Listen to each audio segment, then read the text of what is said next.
Hello, everybody. Thank you. Thank you.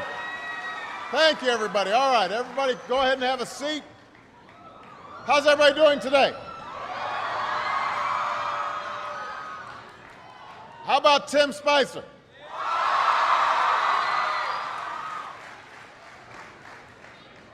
I am here with students at Wakefield High School in Arlington, Virginia, and we've got students tuning in from all across America, from kindergarten through 12th grade. And I am just so glad that all could join us today, and I want to thank Wakefield for being such an outstanding host. Give yourselves a big round of applause.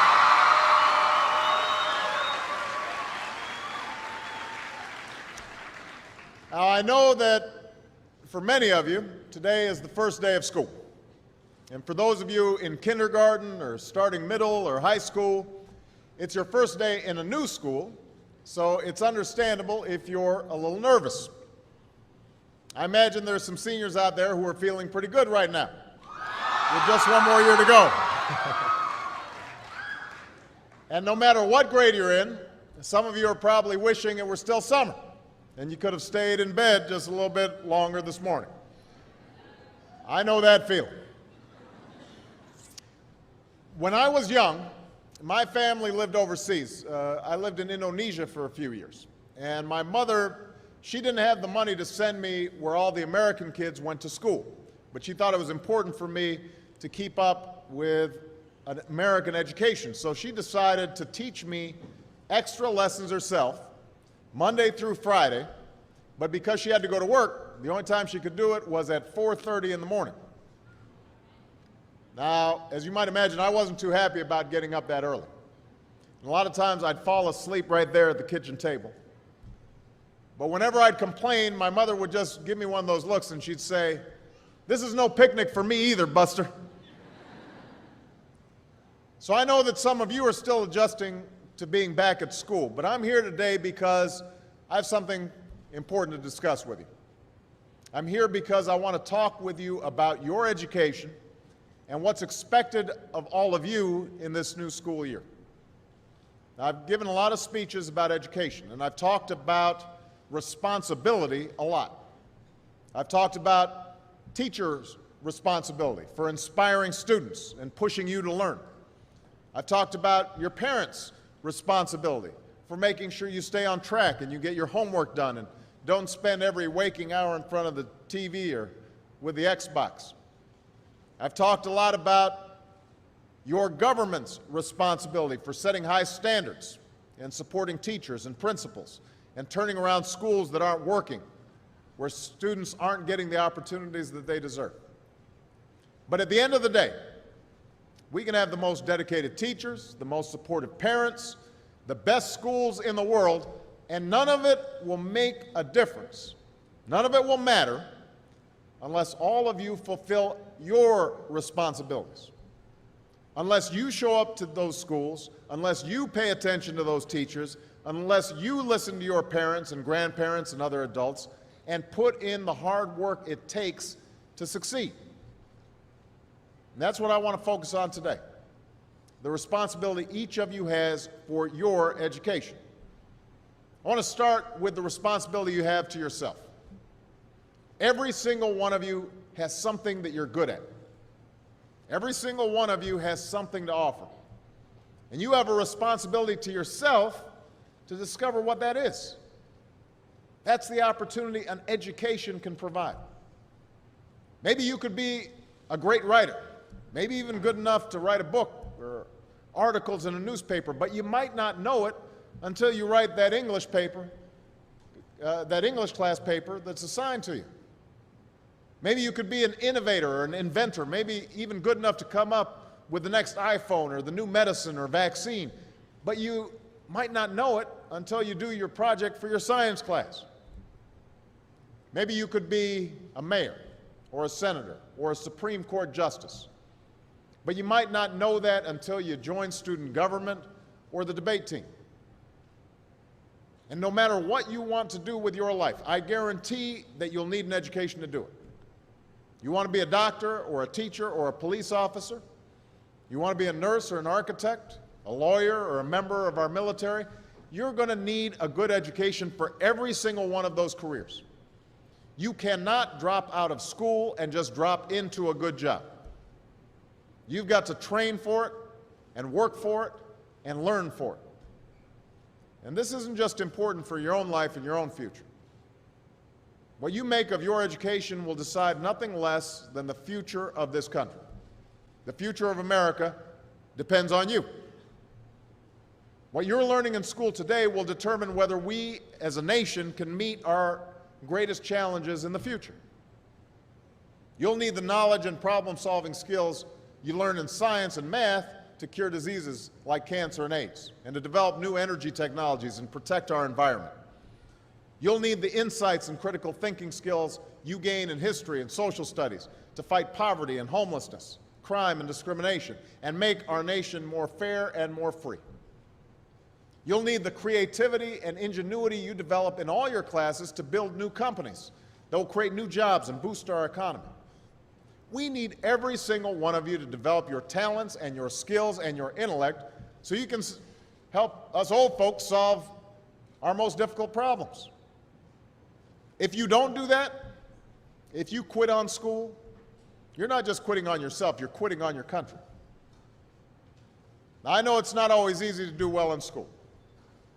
I know a lot of you have challenges in your lives right now that can make it hard to focus on your schoolwork. I get it. I know what it's like. My father left my family when I was 2 years old, and I was raised by a single mom who had to work and who struggled at times to pay the bills and wasn't always able to give us the things that other kids had. There were times when I missed having a father in my life. There were times when I was lonely and I felt like I didn't fit in. So I wasn't always as focused as I should have been on school, and I did some things that I'm not proud of, and I got in more trouble than I should have. And my life could have easily taken a turn for the worse. But I was lucky. I got a lot of second chances, and I had the opportunity to go to college and law school and follow my dreams. My wife, our First Lady, Michelle Obama, she has a similar story. Neither of her parents had gone to college, and they didn't have a lot of money. But they worked hard, and she worked hard so that she could go to the best schools in this country. So some of you might not have those advantages. Maybe you don't have adults in your life who give you the support that you need. Maybe someone in your family has lost their job and there's not enough money to go around. Maybe you live in a neighborhood where you don't feel safe or have friends who are pressuring you to do things you know aren't right. But at the end of the day, the circumstances of your life, what you look like, where you come from, how much money you have, what you've got going on at home, none of that is an excuse for neglecting your homework or having a bad attitude in school. That's no excuse for talking back to your teacher or cutting class or dropping out of school. There is no excuse for not trying. Where you are right now doesn't have to determine where you'll end up. No one's written your destiny for you, because here in America, you write your own destiny. You make your own future. That's what young people like you are doing every day all across America. Young people like Jasmine Perez from Roma, Texas. Jasmine didn't speak English when she first started school. Neither of her parents had gone to college. But she worked hard, earned good grades, and got a scholarship to Brown University, as now in graduate school studying public health, on her way to becoming Dr. Jasmine Perez. I'm thinking about Andoni Schultz from Los Altos, California, who's fought brain cancer since he was 3.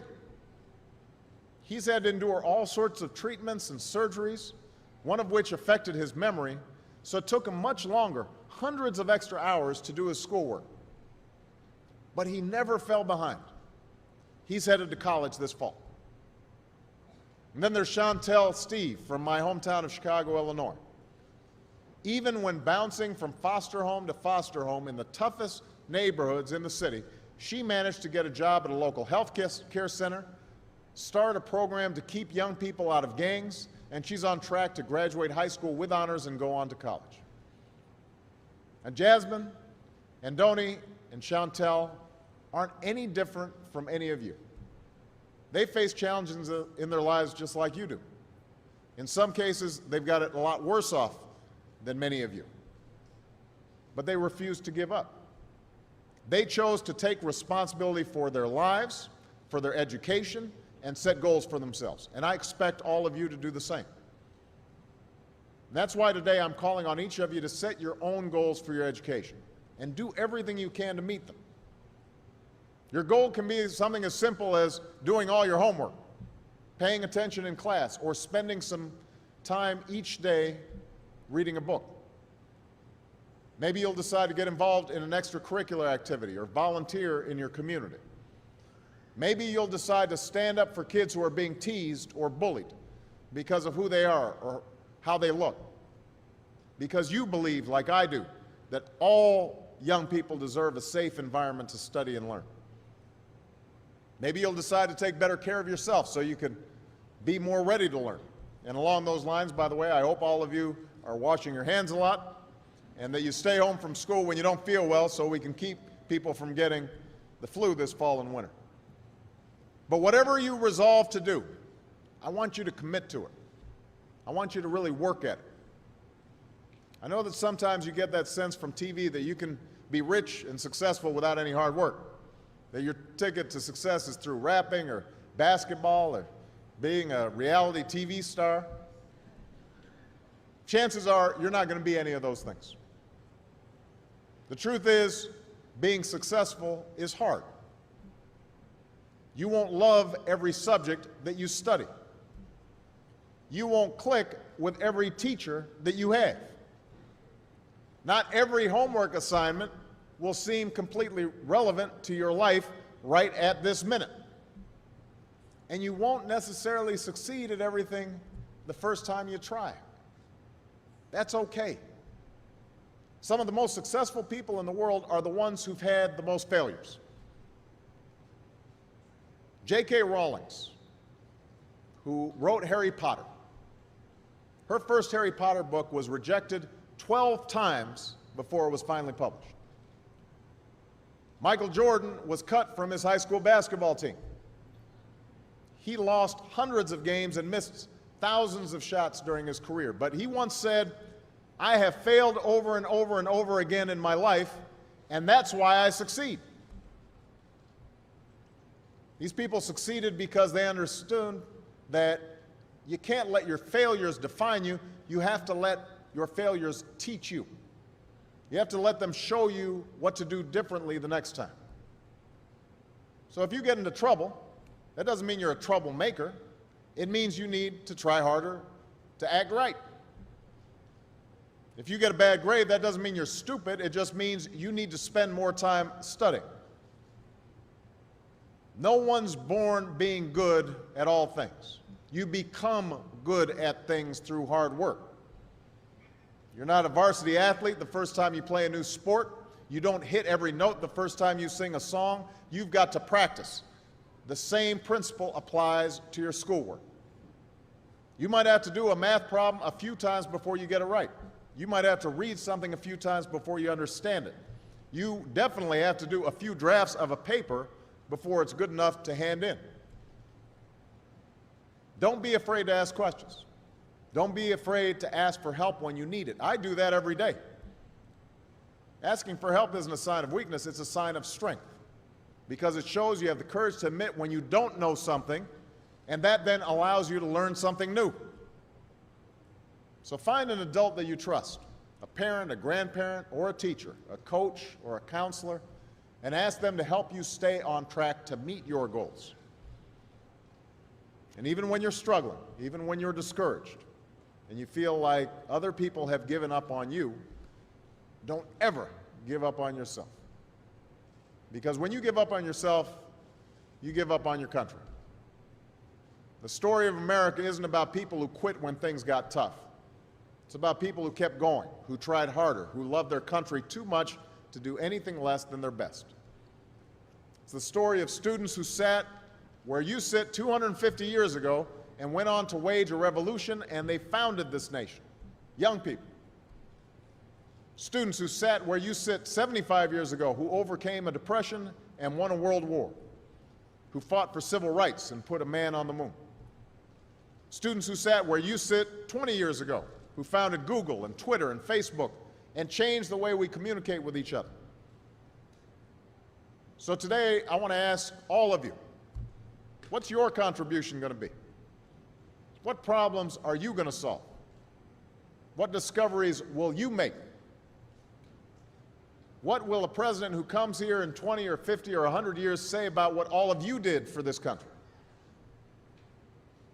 You know, your families, your teachers, and I are doing everything we can to make sure you have the education you need to answer these questions. I'm working hard to fix up your classrooms and get you the books and the equipment and the computers you need to learn. But you've got to do your part too. So I expect all of you to get serious this year. I expect you to put your best effort into everything you do. I expect great things from each of you. So don't let us down. Don't let your family down or your country down. Most of all, don't let yourself down. Make us all proud. Thank you very much, everybody. God bless you. God bless America. Thank you.